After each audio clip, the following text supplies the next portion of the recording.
Hello! It's me pa rin, mga mare. O, ito balita ko ha. Kasal na raw si Adele sa kanyang non-showbiz partner na si Rich Paul.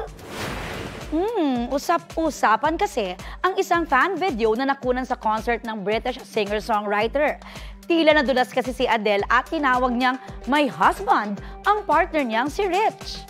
Wala pa namang public statement o comment ang dalawa kaugnay si pinag-uusapang kasalan nila.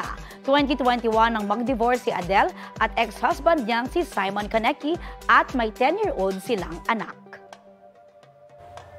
Balita ko, may tututukan kayo tuwing 11 a.m. sa GTV.